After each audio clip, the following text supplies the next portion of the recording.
All right, welcome, family. My name is Ashley Hollowell. If you hear other people refer to me, you may hear them say Ashley Hawaiian. That is my nickname that Christina gave me. Some will just call me Hawaiian.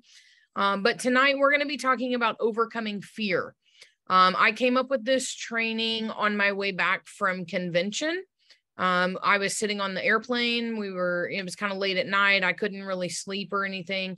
And so I got my notebook out and started writing down some stuff that had come to me from convention. And this is one of the things that came out. Convention for me the last 2 years has been very life-changing and mindset changing. I realized at last year's convention in 2021 that I had been letting fear drive me. I was letting fear hold me back from what I could be, what I wanted to be. And so I worked very hard after last convention last year to change that. And then this year, this year I still had a little bit of that hanging around. So I wanted to write this. I wanted to work on this. This is something that is very important to me. And so I wanted to share it with others as well. Guys, I get distracted really easy. So I am going to turn the chat box off for right now. But I'll open it back up towards the end. And then that way we can talk about some stuff and all of that. But if it's going off during it, it really messes with me and my attention. All right, guys. So let me share my screen here and then we will get started. All right. So like I said, this is called Overcoming Fear by me, right? All right. Fear is a feeling of anxiety concerning the outcome of something. Okay. A feeling of anxiety concerning the outcome of something. What fear says, okay, some top things that it says: I'm not good enough, right? I know for me, this was one of my biggest fear sentences, right? Like this is one of the things that my fear would tell me the most is I'm not good enough. I can't be a mentor because I'm not good enough. I can't be an IATAN card holder because I'm not good enough, right? Another one is I'll fail at this. Whenever I went on stage and took my gold plaque this year, that was one of the things I shared was from last convention in 2021. Coach Val kicked my butt when she got up and she was asking what was holding us back. And one of my biggest one was a fear of failure, right? It was a fear of not being good enough, of not succeeding, right? So failing at something and not being good enough were definitely two things that were holding me back. I'm not smart enough, right? Guys, my sister is a doctor, right? She is one of the smartest people that I know. She is very, very book smart. And so pretty much my whole life, I have dealt with this. I don't feel smart enough, right, to be around people that maybe, other doctors or people that just appear to be smarter than I am. I let that hold me back a lot of times to say, well, who am I? Who am I to share what I know with people who obviously know more than I do, right? So I have allowed that to hold me back, and you might be the same way. And then last, I don't deserve this. Guys, this is one that really resonated with me because if you don't know me, I am in recovery. I was addicted to drugs and alcohol for over 10 years. I think it was about 13 by the time I got sober. And I was a horrible person, right? Like, I mean, think of any addict, right? We're not the greatest of people when we're using. Now, when we get sober, we're totally awesome people, but when we're using, we are not the best of people. And so this one was hit home for me a lot because I didn't feel like I deserved to be successful or be happy or succeed or anything like that because of the things that I've done in my past. Now, sorry, is it going to go? There we go. truths. Okay. So for those that say, I'm not good enough. Okay. I heard this story one time about, it was a preacher who was standing up in front of a congregation, his congregation, and he held up a clean, crisp $20 bill, right? And he said, who in here would like to have this $20 bill? And of course, everybody's hands shot up, right? Everybody wanted it. So he's like, okay, go ahead and put your hands down. He took that $20 bill and he crumbled it up into a ball, right? And he held it in his hand. He said, all right, now who wants this $20 bill? And again, everybody's hand shot up, right? So he's like, okay, go ahead and put him down one more time. He takes that $20 crumpled up $20 bill. He throws it on the ground. He stomps on it with his dirty shoes, digs it into the carpet, right? I mean, it's nasty. It's got dirt on it. It's got all kinds of stuff. It's kind of tearing in one spot, right? It looks horrible, And he picks it up all crumpled up and dirty and broken, right? Tearing. And he said, now who wants this $20 bill? And again, everybody's hand shot up. And he has everybody put their hand down, and everybody's a little confused, right? Until he tells them the moral of the story is that no matter what he did to that $20 bill, it didn't lose its value, right? It was still worth $20. And he said, how much more valuable are we as humans? We're the only one of our kind, right? Like there is nobody else that is me. There is nobody else that is you, right? We are a single model, right? We are the only one of ourselves. And he said that sometimes we get beaten and sometimes we're broken and we're dirty, right? Maybe we're a little wrinkled, right? I'm starting to get some of those. But it doesn't devalue who we are, right? Our value as a person does not change just because we get a little beaten down or broken. Okay. And so when I heard that story, that really resonated with me in so many ways, because so many times when we mess up, right, we make a mistake or we don't know an answer or whatever, we make some kind of mistake, we automatically like devalue ourselves. Ugh, I'm so stupid, or I'm not as good as these other people, right? That has nothing to do with our value and who we are. The other thing, I'll fail, right? I want to talk a little bit about Michael Jordan, who to me is the greatest basketball player of all time. Some people would fight me on that, right? My husband would be one because he's a Kobe fan.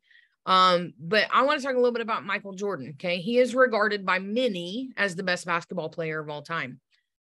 Michael Jordan missed more than 9,000 shots in his career. 9,000. He also lost more than 300 games. He missed the winning shot 26 times. The winning shot that his team put the ball in his hand, expecting him to come through, and he failed, right? 26 times that he did that. He was also cut from his high school team and told he wasn't good enough and he would never make it in any farther, right? In college and NBA, nothing. Cut from his team. But guys, he didn't allow any of those failures, right, to deter him from his goals. He took those setbacks and used them to learn and grow and have a comeback, right? I can guarantee you, knowing what I know about Michael Jordan, when he missed those game-winning shots, I can guarantee you that for the next week or maybe even more than that, he practiced that shot at a buzzer for probably hours every day, because that was the kind of man that he was, right? I've watched plenty of documentaries and heard other people talk about him, to know that he would be on the court, right? In there the next day, and he would be turning around and shooting that shot over and over until he got it down, right? He wanted to master that skill. Now, I just like how these bounce across here, right? I'm not smart enough. Guys, we have resources for learning new information. Nobody in this business knows everything, right? You could go to Amy Cabrera. She doesn't know everything.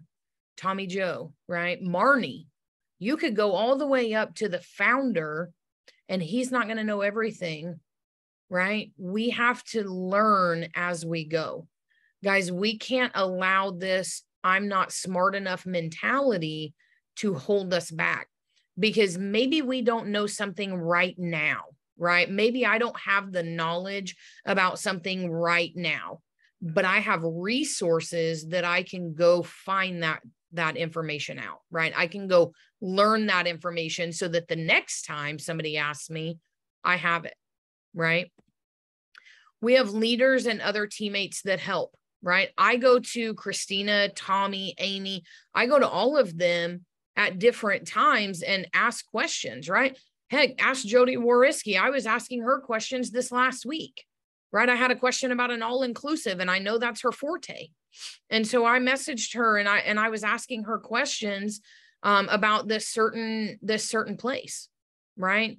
I know that I have other leaders and I have other people that have information that I don't have. And so I am okay going to them and asking them those things so that I can learn for myself, but I just don't have that knowledge yet, right? We don't have to have all the answers. Guys, if you sit on Jody's travel booking Q&As, right? She will even tell you herself, I don't have all the answers. I know a lot, right? She knows a lot. She's a massive booker, right? But she'll even tell you, I don't have all the answers. And so sometimes someone will ask her a question that she has to say, you know what? I don't know that answer, but I'll find out and let you know, or I'll help you find out where to look for it, right? We don't have to have every single answer to every single question. I don't deserve this, right? Everything we get is earned, not deserved. The world does not owe us anything, guys. We are born and we live, and the world does not owe us anything for being born. This world can be very cold and brutal at times, right? But we have to learn how to work within that. We're going to have setbacks. Life is going to happen, right? Somebody's going to pass away, or we're going to lose a job, or we're going to have, just life stuff that's really hard, stresses, right? We're going to have all of those things that make it really hard sometimes to trudge through life, right? Maybe you get into a lot of debt and you're trying to climb out of it, and it's really, really frustrating and stressful, right? Or maybe you're a single income family and you're trying to make this work. Or maybe you're having a hard time getting clients or getting team members, right? If you're building. Guys, the world doesn't owe us anything. And just because we put in the work doesn't always guarantee that we're going to see the result right then. Sometimes we have to change it up. Sometimes we have to do other things because that one thing that we're doing is not working for us, right? We need another avenue.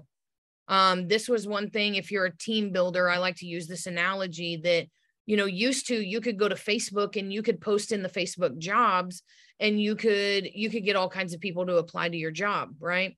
And Amy even said, and Christina has said, what are you going to do if Facebook no longer has that, right? If you can no longer post a job in there, what would you do? You would have to find another way, right? And so people move to LinkedIn. And so now we're saying the same thing about LinkedIn. Well, what happens if LinkedIn were to shut down tomorrow? What would you do? Would you just give up, or would you go find another avenue? So guys, that is this right here. The world doesn't owe us anything, and we have to work for everything that we have. And guys, most importantly, nothing you do is unredeemable. Okay. I told you that I'm in recovery, and I was a horrible, horrible person whenever I was in my addiction. I lied, cheated, stole. Good gosh, there's not a whole lot I didn't do, right? When I say a horrible person, I mean an absolute horrible person. I lost all my friends. I lost some of my family. Literally, the only people that liked me were my mom and dad, and sometimes I question whether they even liked me, right? They loved me unconditionally, but I don't think they really liked me. Guys, I was a horrible person, but I've changed, right? And I make sure to never be that person again. We can be redeemed from anything that we do. Any mistake that we make, you can be redeemed from that. If you own up to it, take responsibility, apologize, and move forward and try to never repeat that again, right? We can come back from anything that we do. So telling ourselves that we're a horrible person because of something we did 10 years ago or 20 years ago, when we're not that person today, we got to stop that, right? We got to stop punishing ourselves for the past and who we used to be when we're not that person now. Okay. Our comfort zone, guys. Comfort zone, a place or situation where one feels at ease and without stress. A place where people don't typically engage in new experiences or take on any challenges. They participate in activities that are familiar, making them feel in control, right? And in quotations. My favorite definition on this one, a psychological state where one feels at ease because they're not being tested. Ouch, right? Guys, we have a comfort zone. We all do. Every single human on earth has a comfort zone. It is that place where we feel safe, right? It is our safe place, the place where we don't have to face our fears. We can live blissfully unaware, right? Or at least fool ourselves into thinking that we're blissfully unaware, right? It is that safe place. But guys, how safe is it really? Right? How can our comfort zone put us in danger sometimes? For me, when I was trying to get sober, it was very, very uncomfortable to live life sober. I didn't know how to do it. I had been using drugs and alcohol to deal with life for 13 years, right? So when I got sober and there was stress or there was a death or I was just highly, highly uncomfortable, right? It was a lot. I would relapse and turn back to drugs and alcohol, which I hated because I was super sick. I was unhappy. It was horrible. I hated that life in the end, but I would always revert back to that because that was my comfort zone, right? I knew how to survive in that comfort zone. I was comfortable in the uncomfortable, right?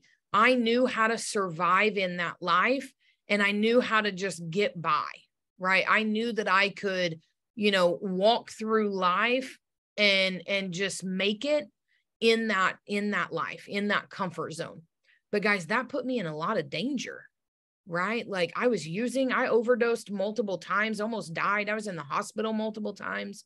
Like it was not safe in that safe zone. Just because it is a comfort zone does not mean that it is safe for us to be there.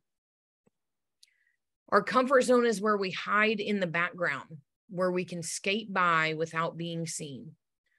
Guys, to be on this presentation right now, to do this training, to do the team building presentations that I do is highly, highly uncomfortable for me. I am at the forefront, right? All of you guys are watching me. It's very uncomfortable. I like to be in the background. I just want to sit on a training and watch somebody else, right? But that is not what is good for me. That is not what is best for me. Our comfort zone can hold us back from succeeding. Guys, I do these trainings and I do those presentations so that I can push myself outside my comfort zone so that I can grow in my personal life and in my business. Because if I stay in the background, if I don't help others, if I don't put myself in uncomfortable situations and grow, I'm not going to succeed. I'm not going to move forward. I'm going to stay put in my little comfort zone circle, right? If you were to take chalk and draw a circle, right, and just stand in the middle of it, yeah, you're safe, right? You don't have to, go out. You don't have to venture out and try new things, but you're not growing, right? You're just going to stay in that same place and be the same person that you've always been. It's not until you step outside of that you are going to grow and change and eventually succeed. Guys, the benefits of stepping out of your comfort zone, it is where we grow. We can't grow in our comfort zone because we're not trying something new. We must try something new and experience new things in order to expand ourselves and grow. Guys, I said standing inside that circle, right? Let's say that you do the same thing every single day. You get up, maybe you post the same mock booking every day, or you post on the same platform every single day. If you do the same thing every single day over and over and over again, right? Are you growing? No. You almost become robotic, right? You can get up and you could do those steps in your sleep. You wouldn't even have to be engaged and thinking, right? And using your brain. It would almost become robotic because it's like, oh, this is just what I do, right? It's that muscle memory. It would become muscle memory. I would just come in and blah, blah, blah. And by the end of the day, it'd be like, what did I even do, right? Like I was just checked out. Guys, if we don't experience new things, we're not pushing ourselves to think in new ways, to act in new ways, right? We're not growing if we're doing the same thing over and over and over again. And that is what our comfort zone is, doing the same things, right? Never stepping out, never experiencing something new. You find your truth. You prove those fears and lies you told yourself were wrong. Guys, the biggest lie or the biggest fear and lie that I told myself before starting team building that Coach Val actually helped me bring out at last year's convention was that I was afraid of failing, but I was also afraid of succeeding because I told myself, my fear told myself all these kind of lies that I wasn't good enough, that I couldn't be a good mentor. I couldn't be a good leader. Nobody would care. Nobody would listen, right? That is what my fear and my lies told me. And guys, now I look at where I'm at compared to then, and it's a world of difference, right? I am a good leader. I am a good mentor, right? I make sure to be there for my team. I go above and beyond. I try to be there for other people that are not even on my team, right? So where I'm at now, like I never would have gotten to this place had I not stepped out of my comfort zone and found that those were just fears and lies that I was telling myself. I had to find my truth. You gain knowledge. You learn new information about yourself and in general. Guys, before becoming a travel agent, right? Starting this business was stepping outside my comfort zone. And I'm sure it was for you guys too, right? It was something we hadn't done, right? Something new. And so starting this business was something that was stepping outside my comfort zone. And you know what was really cool about that is I learned a lot about travel and setting up travel. But guys, I have learned so much about myself in the last year and a half. Right? You guys and the leaders and the other people on our team, you guys push me, right, to be better. You guys help me to understand myself and to change where I need to change, right? So I learned a lot of good general information about travel and all of that stuff, but I have learned so much more about myself as well. You expand your skills. You develop new skills you didn't have before. Guys, if we don't step outside that comfort zone, we don't grow, right? We don't learn new things. Guys, I told you getting on these trainings was kind of nerve-wracking for me, right? Like it's very much outside my comfort zone, and presenting to, complete strangers, and that kind of thing, like that is outside my comfort zone. But you know what's funny is every time that I do a training or I do a presentation, I have people tell me, oh my gosh, Ashley, like that was amazing, right? Like you did fantastic. And I'm not trying to brag or something. Like I'm telling you, this is what people tell me is like, that was great. And so I have found that I have a skill that I didn't know that I had before of being able to talk to people and be a presenter type, right? For a training or the presentation or whatever. Being a presenter and presenting knowledge and connecting with people, I didn't know I had that skill, but apparently I do, right? Even though I still feel very uncomfortable sometimes and I really question, was that good? Like, did I do okay? I have those fears, right? That talk to me like that. But I always have people that tell me, Ashley, that was great. I really got something out of that. So I never would have known that I had that skill to relate to people and connect to people and present in this way if I didn't step outside my comfort zone. And I do enjoy it, right? Like I enjoy doing things like this, but it still has that anxiety, that fear that comes up of like, is it going to be good enough? Is anybody going to care? Right? You can find passions, find things you enjoy that you didn't know you would even like. Presenting is that for me. I really do thoroughly enjoy it. I like connecting with the people. I like presenting the information. I don't always like the time commitment, but I do thoroughly enjoy presenting and helping new prospects find that passion for this business, right? Answering their questions, all of that. But if I wouldn't have stepped outside my comfort zone and started doing that, I wouldn't have known that I would have enjoyed it, right? I never would have had that knowledge like that. Fear. Guys, we're going to talk about ways to overcome our fears. And when I say this, like I'm going to give you some things and it's going to sound really easy, right? Like, and I hope you know that I know it is not nearly as easy as I make it sound, right? Like, trust me, I deal with this on a daily basis myself. I know that it's really easy to say these things, but it's not always easy to do them. Okay. So please know that I know that, right? This one, breathe, take deep breaths. Guys, deep breathing has huge impacts on our mental health and physical health. Guys, you have a vagus nerve and system and all of this kind of stuff. And deep breathing actually has a huge impact on that.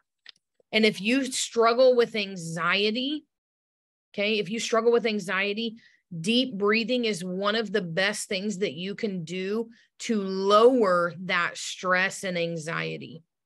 Guys, when we do deep breathing, it helps us get rid of bad like cortisol hormones, right? That's the stress hormone. It helps us get rid of that in our body. It helps rush oxygen to our brain, which helps lower our heart rate, right? All of that helps us to calm down. It helps us to lower that anxiety. Okay. So deep breathing has a huge impact on our nervous system.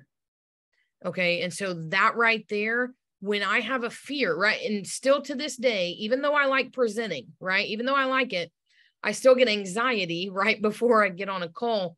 So for the last 2 minutes prior to getting on the call, I will sit here and do deep breathing exercises for those 2 minutes because I need to make sure that I clear my mind, that I lower my anxiety so that I'm not just, right? I don't want them to see my anxiety.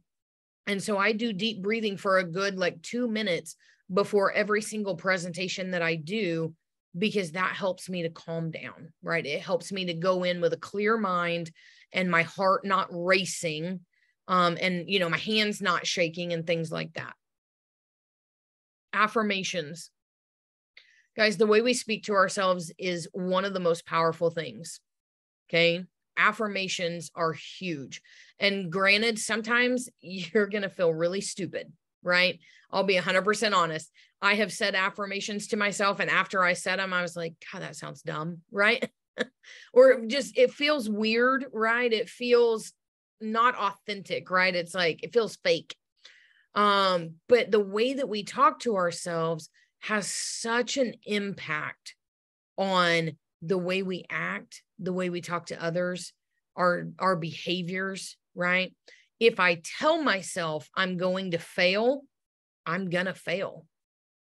And this is one thing I learned before doing this job, I was a therapist. And so one thing I used to tell all my clients was, if you are looking for negative things, you're going to see more negative things. If you talk negative, you're going to find more negative things to complain about. But if you change that and you try to talk positive, right? And I know things come up, right? We can vent every now and then, but if we can find the positive in life and focus on that, we see more positive.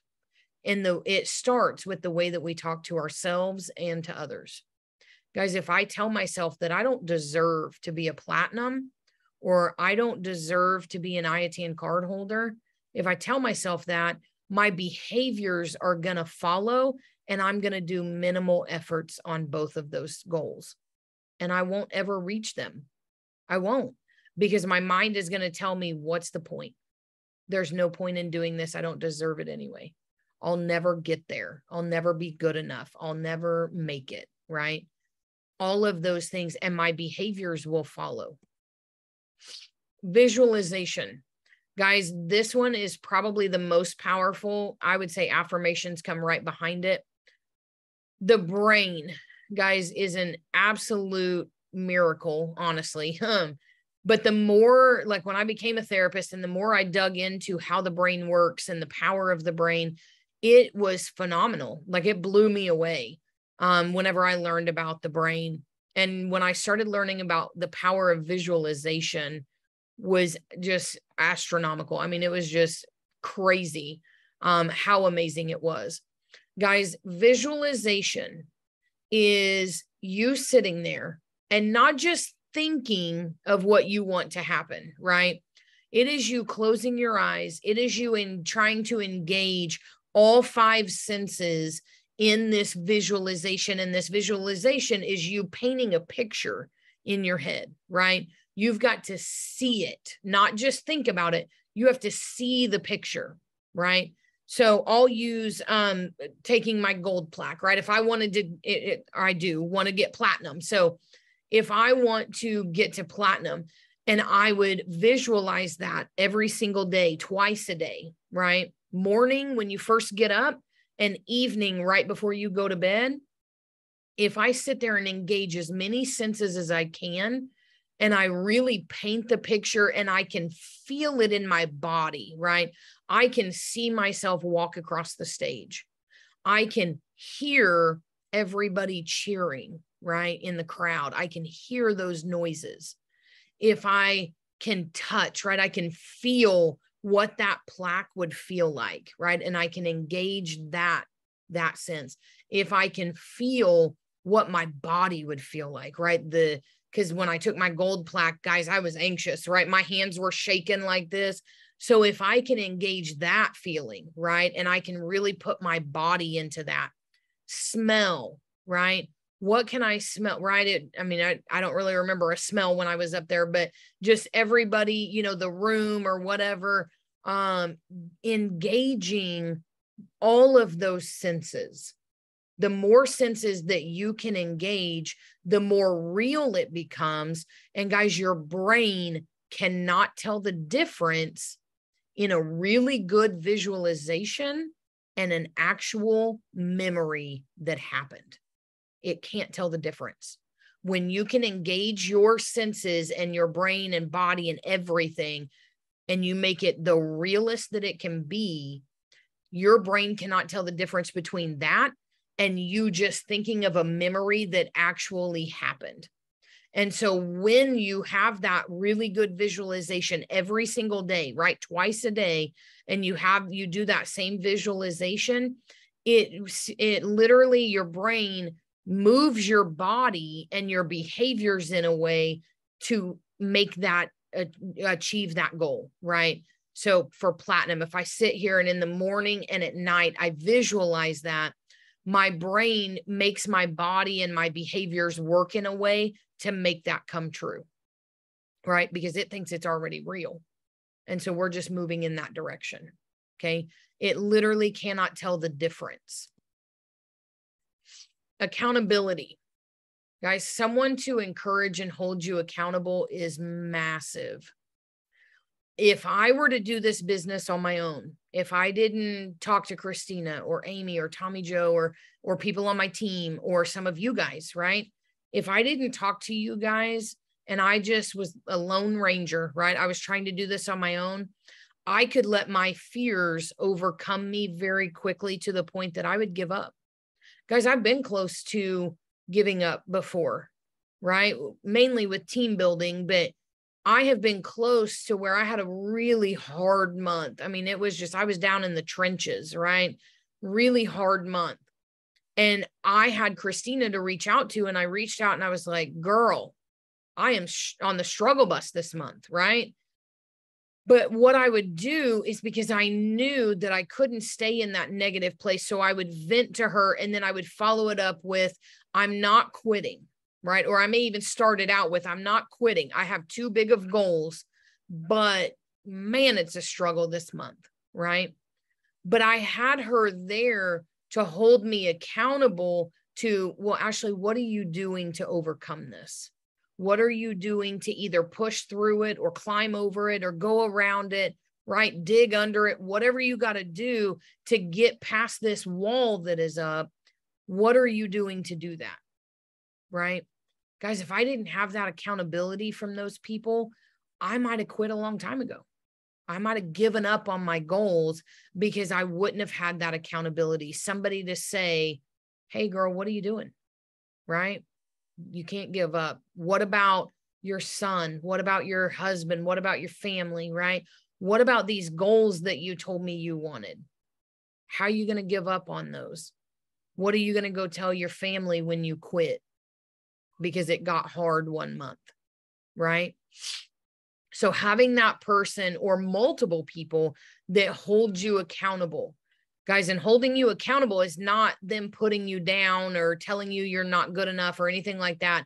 It is saying, hey, you know what? I know it's hard, but how can I help? Number one, and what can we do? Right? How are you going to push through it? They encourage you to find another route, right? To find another avenue. The other one, just jump. Take the leap, even when it's scary. Guys, I am terrified. And I mean, there is no fear like my fear of heights. Okay. Literally terrified of heights, to the point that if I get very high up, I will start getting lightheaded. My legs will start shaking. To the point I feel like I'm going to pass out. Right. I have done things in my life where I was up high and I just had to jump, right? Like I just had to do it. A couple of times my husband loves the Ferris wheel. Like if we go to the fair or something like that, he loves the Ferris wheel. I hate it. I loathe the Ferris wheel. But on our honeymoon, and actually even before that, when we were just engaged, we went to the Orange County Fair in California because we lived there at the time.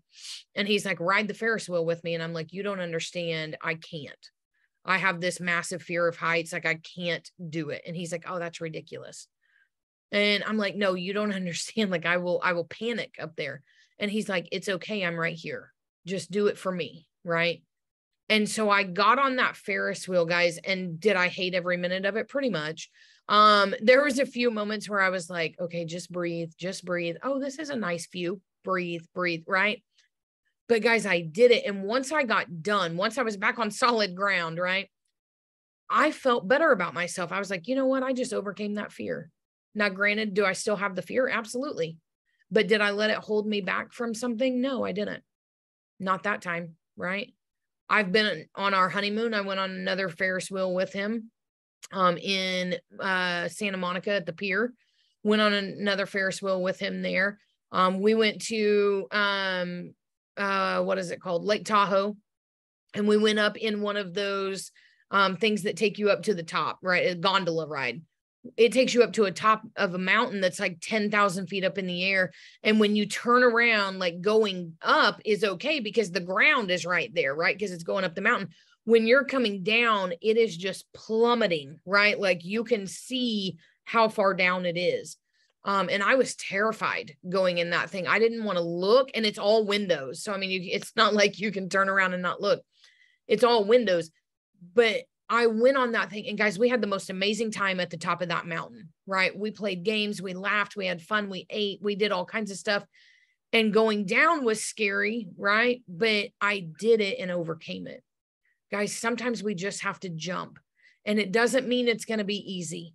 It doesn't mean that it may not even be fun in the moment, right? Like some of those things were terrifying for me, and they weren't that fun in the moment. But the feeling I had after I did them was unlike any other, because I conquered that fear in that moment. I didn't let that fear hold me back to say, I'm sorry, honey, we can't have fun because I'm too scared to do it, right? There is freedom waiting for you on the breezes of the sky. And you ask, what if I fall? Oh, but my darling, what if you fly? Guys, this is by Aaron Hansen. And I absolutely love, love, love this saying, right? I love this quote because it speaks directly to overcoming fear. We always want to say, but what if I fail or fall, right? What if I don't make it?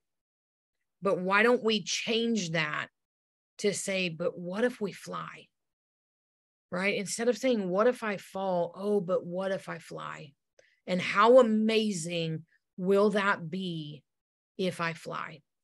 Right? Instead of, what if I fail? Oh, but my darling, what if you succeed? What if you succeed beyond your wildest dreams? Right? Maybe you have a goal of gold or IATN card holder, but what if you blow past that? Right? What if you become a platinum? What if you become the top income earner for the entire year? Right? What if you succeed beyond your wildest dreams? Guys, that is why I love this saying. This saying gets me every time, like literally every time I hear it. It just, it gets me in here because it changes our mentality. It makes us stop thinking about the negative, right, of falling or failing. And it gets us to think about the positive, right? What could happen if we focus on that positive, and what if we do fly? What is that going to look like? Right? Where all could we go? What if we succeed? Right? Where would that take us in life? Guys, we can't always be worried about what if we fall or what if we fail. We have to focus on what if we fly and what if we succeed, and what does that mean then? So I'm going to stop sharing and I'm going to open up the chat box in case anybody has any questions or anything like that. If you do, or any comments, anything, feel free to type them in the chat box. I did open that. And I hope, guys, that you got something out of this training. I know for me, overcoming fear is massive, right? It's something that I have to work on daily. And sometimes I have to really like put myself in check, right? So I have to do that quite often, actually. Oh, good. I'm glad that you guys liked it. Yeah, you're very welcome. Yes, it is recorded, Joan. Absolutely. In fact, let me